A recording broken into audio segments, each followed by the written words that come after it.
This is going to be your Inequalities Exploration.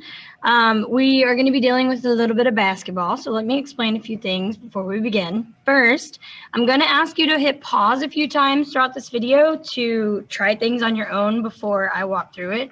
It's really important that you do that. It's okay if you get stuck and you struggle and you have to play the video, but I really want you to pause and try to do this on your own because it's really important to draw the conclusion yourself on inequalities. So a little bit about basketball. This represents half of a basketball court. Here's your half court line. Here's your basketball goal. This is known as your 3-point line. Anything a player shoots outside this 3-point line, so I've shaded that orange for you, is worth 3 points. Anything a player shoots inside that free throw line, that 3-point line is worth 2 points. We're not going to be counting free throws at this time. We're just going to be counting 2s and 3s for the sake of this exploration. So you're tasked with finding at least 3 combinations that a player can have to score exactly 18 points if they're only shooting 2s and 3s. So how can a player score exactly 18 points by shooting only 2s and 3s? And we want you to find 3 combinations. So hit pause on this video, and I want you to walk through that. Okay, so I have finished mine, and I'm just going to show you the process I went through. So first, I decided to start with 3-pointers. So if I need a total of 18 points and one of them was a 3-pointer, well, at that point, I would only need 15 points. Now, the way I do my work may be different than the way you do yours, and that is okay. So some people did dashes, some people did X's, some people did more algebraic stuff. That's fine. If I shoot another 3-pointer, then I'll have 6 points, and then I'll just have 12 left to get to that 18. Well, I know if I shot 6 2s, that would give me 12. So my first combination was if I shoot 6 2-pointers, I would get 12 points. 2 3-pointers would give me 6 points, and then I'd have 18 points. So then I decided to do the same process with 2s, and now this is interesting. So I just kept counting 2-pointers until I got down to 6, and then I stopped, and I was like, now I've shot 2 3-pointers. So I have 2 3-pointers up here for 6, 6 2-pointers over here for 12. That's 18. And then I noticed these were exactly the same. Just I wrote them switched, but they're exactly the same. So I had to remove that and try again. So I tried some 2s again, and this time I stopped at 12 points left that I needed.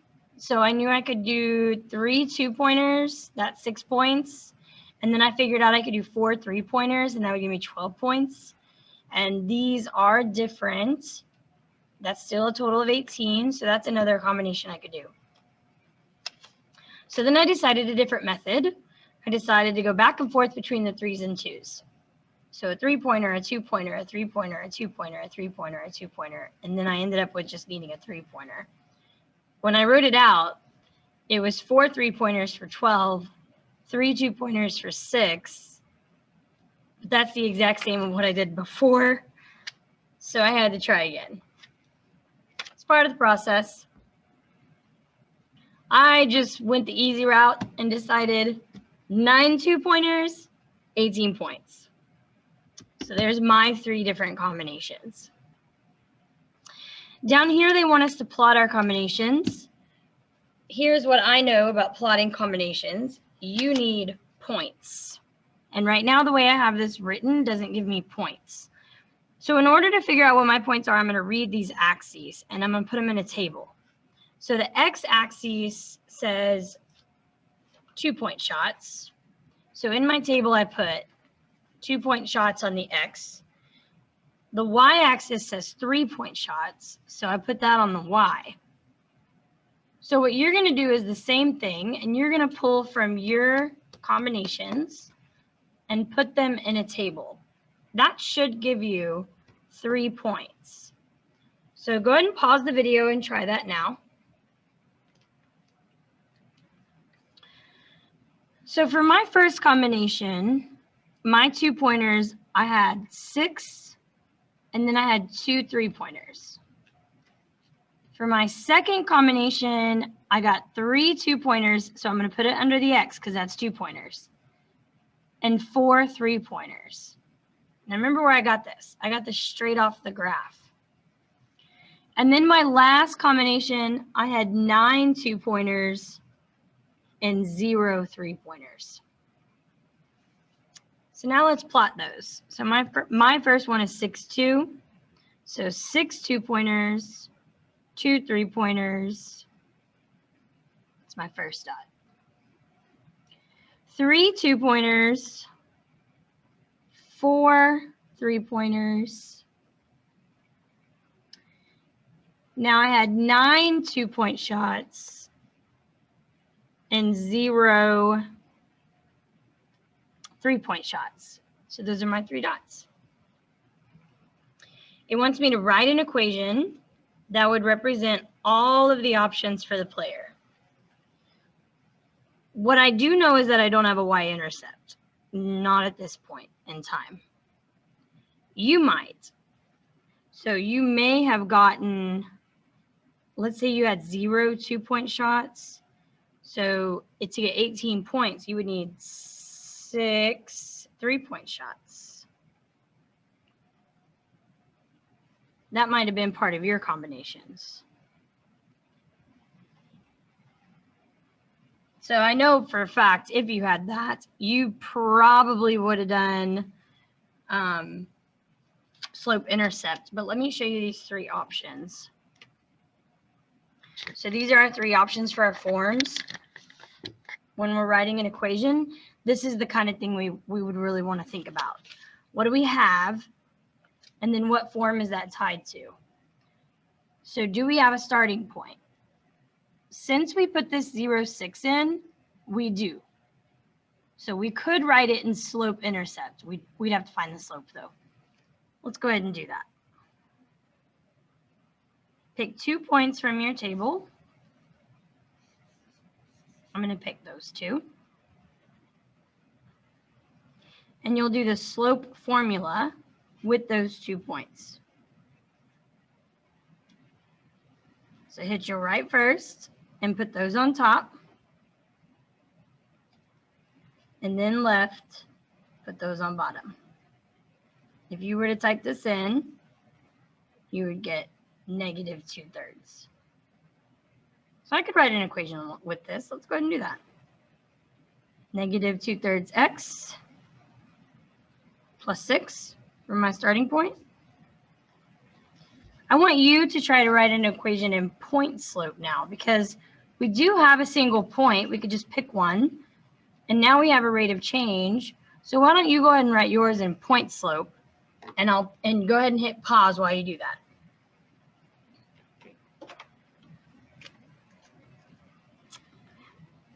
So in our point slope form, I'm going to pick this one for that. We know that the x goes with x, the y goes with y, and the slope goes in the middle. So that would work for point slope form.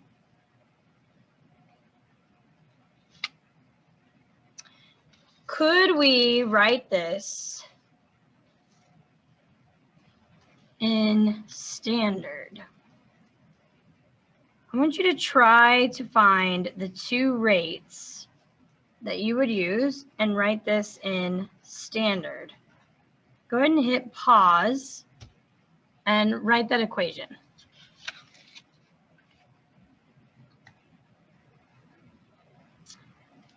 So we know that the x is the number of 2-point shots, and they're worth 2 points. We know that y said 3-point shots, and they're worth 3 points. We also know that we had to score a total of 18 points.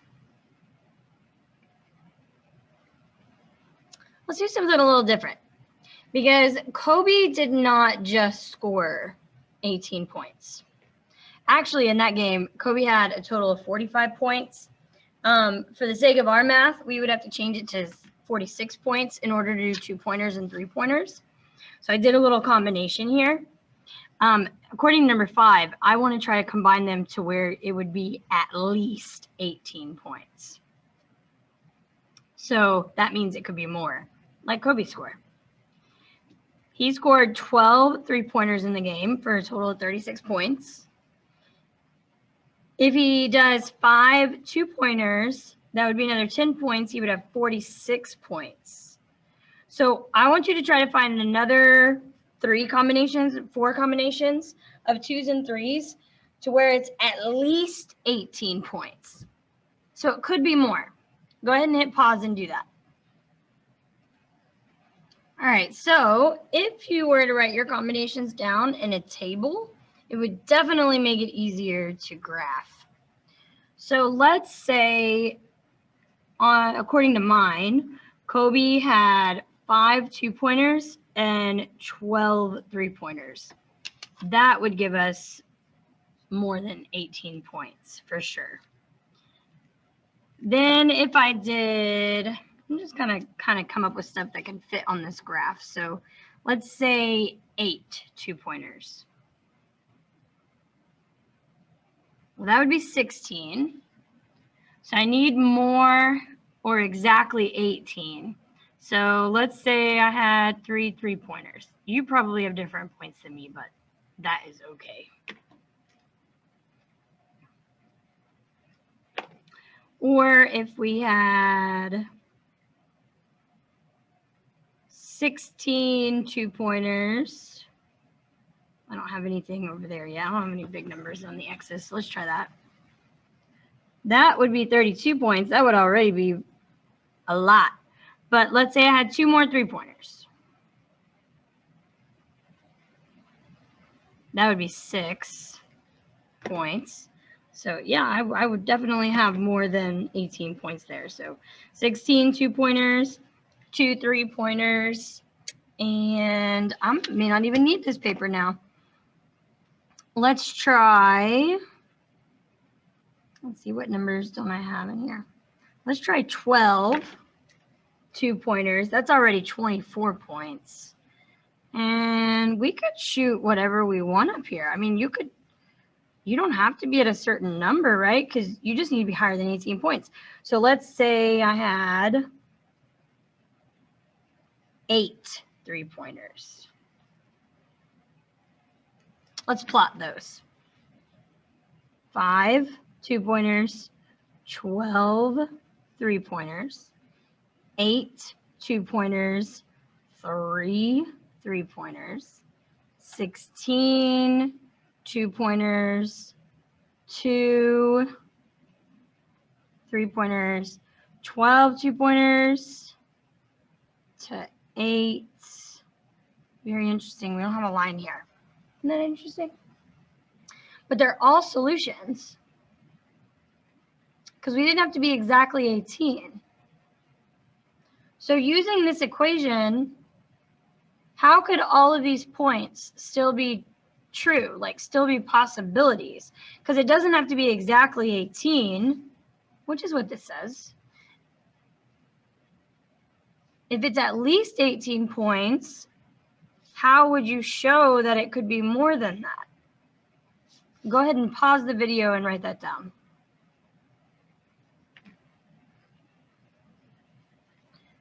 All right, so originally we had this.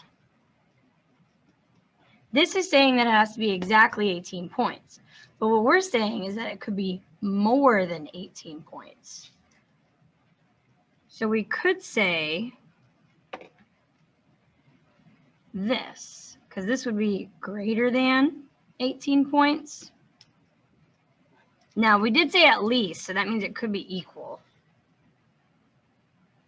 But how do you show that on a graph? How do you show that these points are still part of the solution? Because originally we had this. Let's take these points and plot them on our graph as well. 6, 2, because they're true as well. They're equal. 3, 4, 9, 0, 0, 6,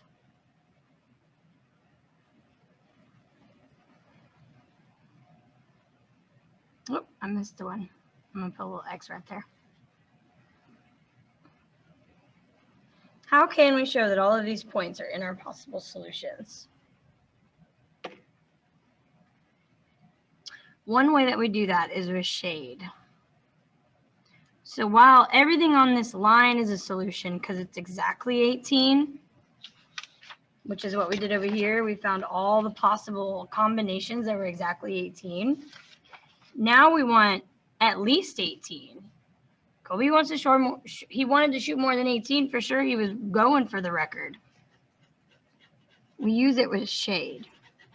So you could shade everything that's a possibility, which would be anything over here. Because if I shot 14 2-pointers, I could shoot as many 3-pointers as I want. I could shoot as many 2-pointers as I want. I only have minimums there.